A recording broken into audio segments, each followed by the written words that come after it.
Hi everyone, Katie here. Welcome back to another scrapbook layout video. Today I am going to be doing a double layout with some photos of mostly my pup, but also my husband and I as we went climbing one day at a park in Indiana. So I grabbed these papers. They've been in my stash for a while. They're from the Jen Hatfield Heart of Home collection, and I really like this kind of subtle green vine page. I think it works very well to be outdoorsy, so I just like it. I have 6 photos that I'm using, and I was able to cut all of them down to 4x4, and then in order to mat them nicely, I took a 1/4 inch off the top and the side so that I could have a nice about 1/8 of an inch mat around the whole thing. And I do that with this wood grain with these little brown triangles. I thought they kind of were mountain-esque, which made sense for our climbing pictures. These came in an old paper pad that I got at Michael's. It was one of the great value pads. I don't even remember what it was called, but I'm nearly out of it now. But I thought it worked well and contrasted well with the green background. So you can see I'm just putting down my photos and getting them ready to go.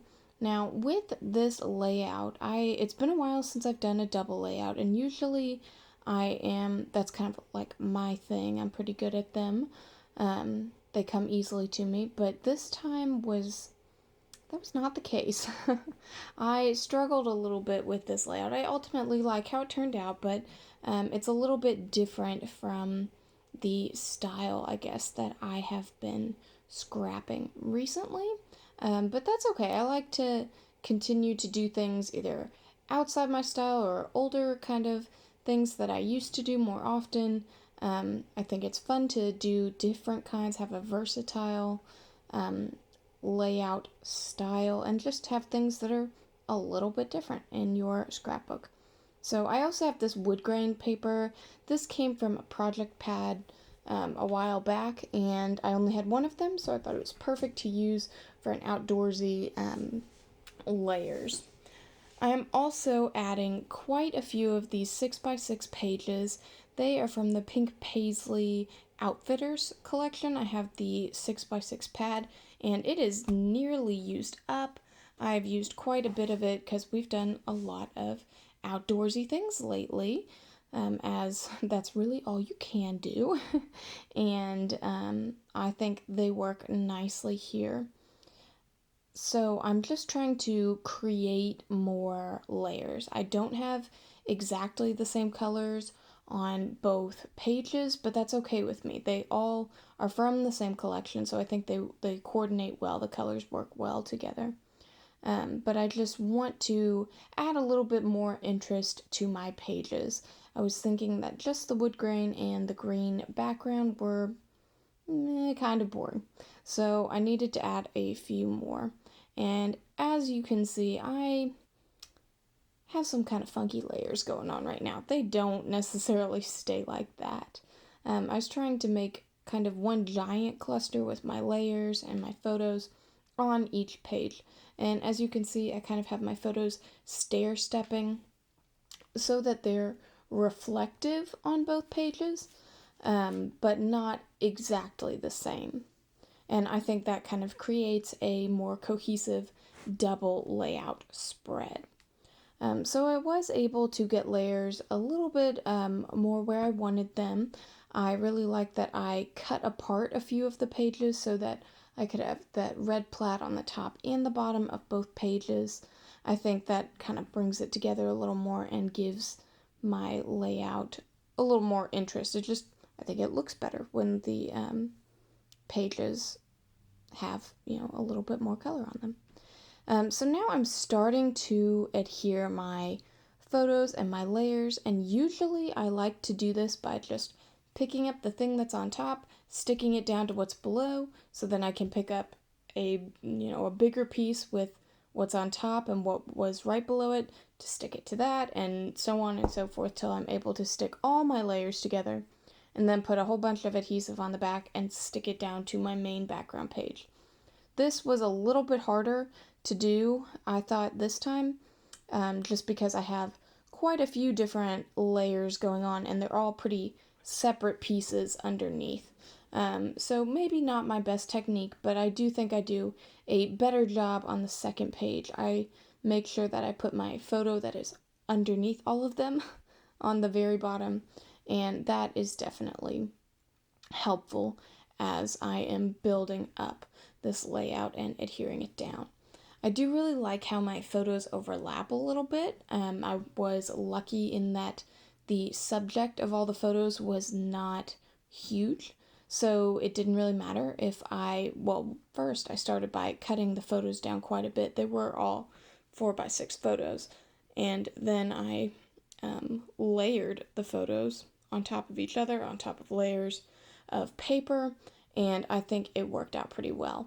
I like that when you look at my layout, it kind of draws your eye into the middle pictures, which are so close to the other pictures, even on top of the other pictures. I think that just creates the visual interest. It kind of directs your eyes where I want them to be, which is, of course, on the pictures.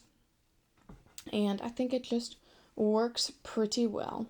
So overall, I am happy with how my layers have turned out, and now I'm starting to think about journaling and embellishing. I was looking at that little cut apart sheet and thought about journaling on that wood grain, but it wasn't working for me.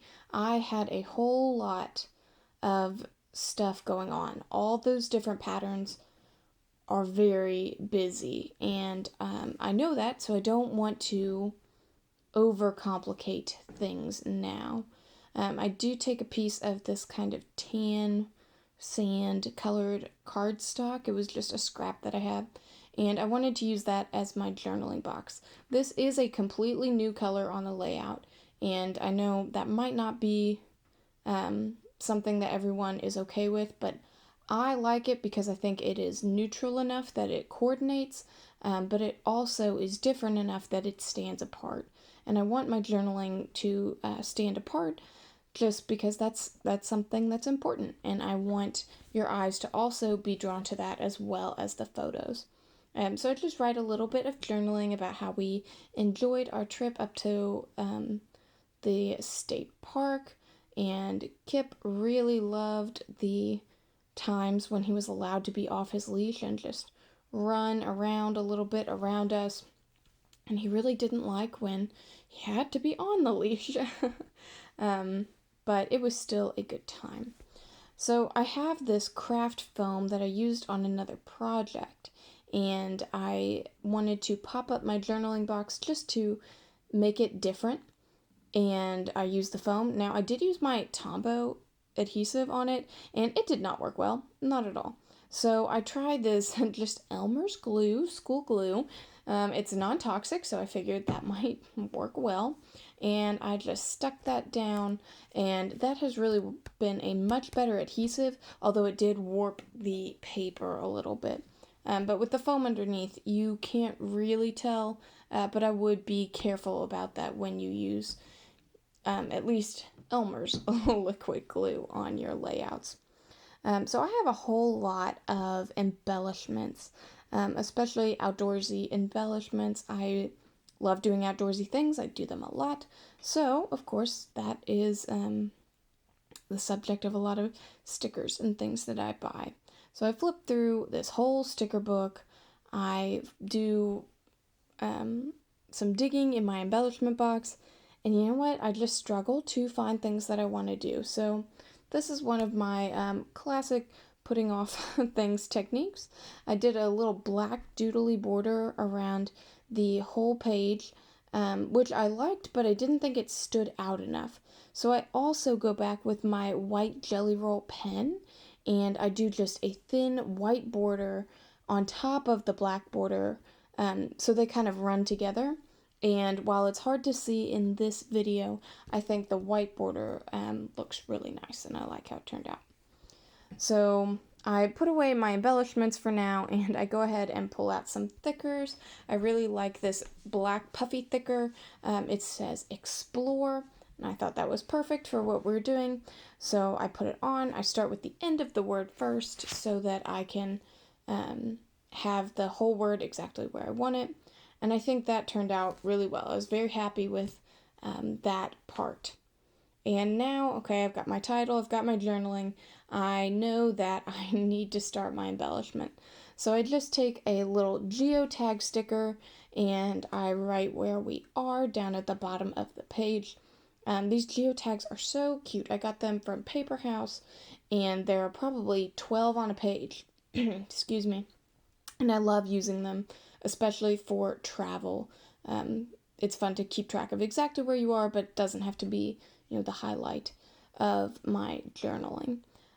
So also from Paper House, I have those cute little clips, but that's way too bulky for my scrapbook. So I used my X-Acto knife to peel it off, which was a little dangerous. So if you do that, be very careful.